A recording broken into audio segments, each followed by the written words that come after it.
Hey guys, and welcome to Relationship Chronicles. Today we have a cheating revenge story from one of my subscribers that I will walk you through with, and afterwards I'll give my opinion and advice to this subscriber on how to deal with this situation. Here we go. In today's video, wife had been flirting with her coworker. She said she would stop, but it just happened again. Is there any future in this relationship? My wife and I have been married for slightly more than 3 years now. Last Christmas, I found she had been having a long conversation with a coworker of hers, in which they talked about having had sex multiple times and that they couldn't wait for the next one. The guy said he was going to book a hotel near their office right after Christmas. In this conversation, when he said he was looking forward to seeing my wife, she would reply with things like, "I'm looking forward to much more than just seeing you, etc." You get the idea. Overly flirty and sexual. When I confronted my wife, she denied the conversation existed. After deleting it, she showed me her phone to prove it didn't exist, but I had taken a few pictures. She then said it was all virtual and that they never did anything physical, to prove she was right.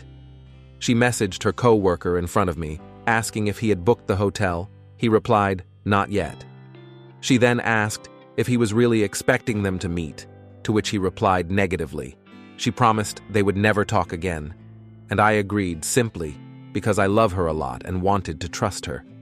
But in my mind, I wasn't completely sure she had been honest. For a few weeks, I must admit, I checked her phones a few too many times. So she changed her password, which I was fine with because I was probably being too paranoid. This week, I picked her phone up because I needed a code that had been sent to her phone number. I didn't even need to unlock the screen to get it. To my surprise, under the message with a code, there were other messages from the same guy. One of them was an audio. The second one was a shirtless photo of himself in front of a mirror. And the third one said sweaty and a few emojis with the tongue. I confronted her since she had promised they wouldn't talk ever again. And she said he just wanted to show her he's going to the gym to show progress. But that the rest of the times they talk, it's just about work. And that this is just a coincidence. I asked her to show me the rest of their messages, but she said she had mistakenly deleted their conversation history. My wife says she's going to change this time. And I never really forgave her. And that's why she kept talking to the guy. She says this time she's really going to stop, but I have a hard time believing it. Or even if she does stop, I fear when things don't go so well between us, she'll do it again. I really love her but can't keep living like this. Is there any situation in which this can work? What would you do? Update? You are right. I ignored every single one of your comments and eventually caught my wife with the other man. /r/all. This is a tough pill to swallow, and I can't say I hadn't been warned. This is my previous post. Many folks asked me to follow up with an update, so here it is, fresh from the oven. After reading every single comment of the Reddit post, my brain just couldn't overcome the catastrophe and the collapse of the world I had built for me, in which my wife is my love, my best friend and partner, as well as the person I admire the most. She was entirely perfect and made me happy for many years. I thought no couple in the world could have what we had. We were both very happy for a long time. We were both attractive. We were both inherently good, had big hearts, and were individually wildly successful in our careers. After the Reddit post, I moved to an Airbnb and eventually with family to think things through. It was a terrible time. But a psychologist helped me recover from a terrible mental state. It coincided with a pandemic hitting very hard in my city. I caught the virus, which didn't help. During this time, we kept talking, and my wife was very sorry and continued saying they hadn't met. Before we continue, please like and subscribe if you enjoy the video. I knew it wasn't true, but was willing to forgive the woman of my dreams who continued being in the highest altar of my universe. Fast forward last Saturday morning, I went back to our place, ready to forgive her and talk things through in the most mature way possible. And well, there she was. But I was the one who received the biggest surprise, to say the least. The guy was in my house naked, and so was my wife. The guy from the messages, the guy from the pics. The one she said she didn't even like. I caught him hiding in my bathroom as my wife was putting her pajamas on. when I saw him hiding in my bathroom. He entered, "Sorry, dude." For a second, I asked myself, is this where I kill him? But I instantly replied, I got nothing against you. Because the guy was just nailing this hot woman, even if he was doing so in a house full of pictures of me, pictures of our wedding and our families, pictures of my dead father who would be so sad to see how the marriage he never witnessed was going to end. He has always been the reason I tried to make the world a better place. He passed away 2 months before our wedding. I'm sorry. I still love her to death. But I understand. Enough is enough. Even if my world collapses. I hope I can build a new one without lies and in which I'm not just a blind believer under an altar of a fake god. Godspeed. Sorry. You had to experience this in the most extreme way possible by literally walking in on the naked together great composure when almost any reaction would have been justified. Just take your time and take care of yourself for however long it takes. I can't imagine the pain you have. I'm so sorry this happened. Honestly, I'm so proud of you for keeping it together. That couldn't have been easy to just walk away. It's great that you figured out that she isn't going to change and that she made the decision on what she wanted and wasn't going to try with you. You're right. Enough is enough. And you don't deserve that heartache anymore. A marriage won't work if it's only one person trying and getting taken advantage of. Something tells me that OB would have still forgiven her and lived with her lies. Wasn't he forced to act because he walked in on them? I'm sorry that I've shared his life with such an awful person. But holy fuck, how deep in denial or naive do you have to be to still be with someone after typing out the first post? I can't wrap my head around it. Honestly, it's extreme. Yeah, but it's definitely the best way to find out, in my opinion.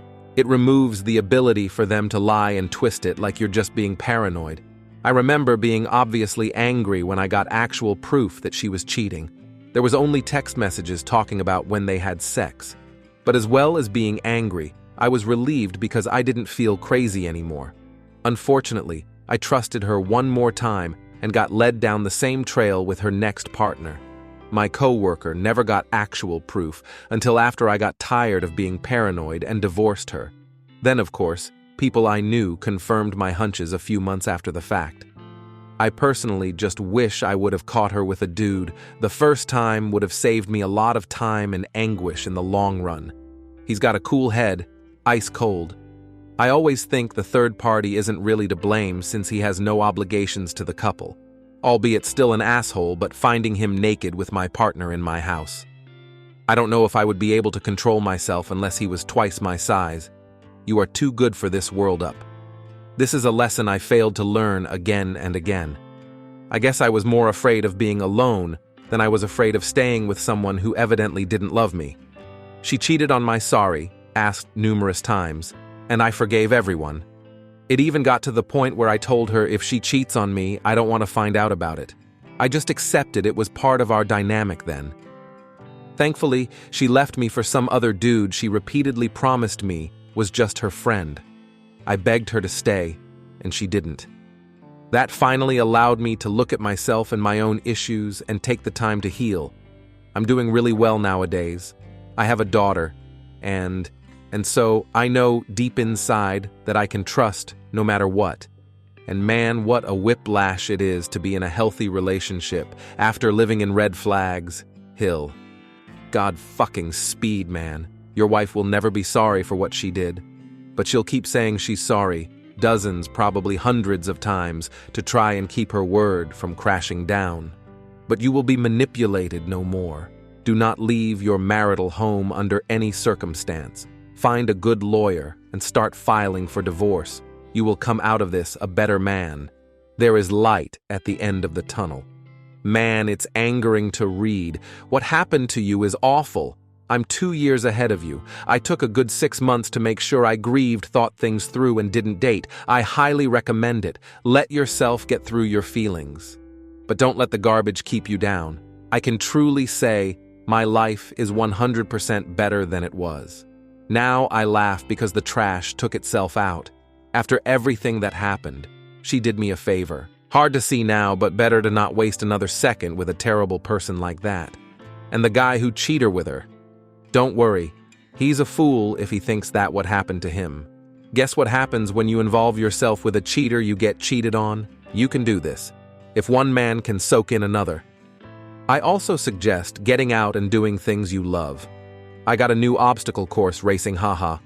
There's something about conquering an obstacle course that just gets the adrenaline going.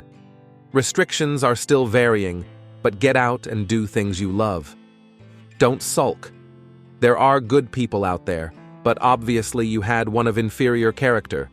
Next time around, look for the red flags. Mine had more than a Communist Party parade, and I still got married, did everything for her, and put her on a pedestal. Never put anyone on a pedestal. That was my other mistake. Chase excellence, not women. She has to be complement to your life, not your focus. You'll be okay. Get out there and kick ass. Let's move on to my thoughts and advice for the person that is dealing with this problem. This heartbreaking story reveals a painful journey of betrayal and shattered trust. The wife's repeated deceit and infidelity, culminating in the shocking discovery of her affair in their home, highlight the irreparable damage to the marriage. The emotional toll on the husband is evident as he grapples with the realization that love alone cannot mend the profound breaches of honesty. The community's support encourages him to prioritize self-respect and embark on the challenging path to healing. It's a poignant reminder that despite love, certain actions can irreversibly fracture the foundations of a relationship. I wish you the best of luck moving forward. Thank you all for taking the time to listen to today's stories. If you enjoyed listening, please feel free to like and subscribe if you haven't already. Also, comment below with your thoughts on what happened. Take care.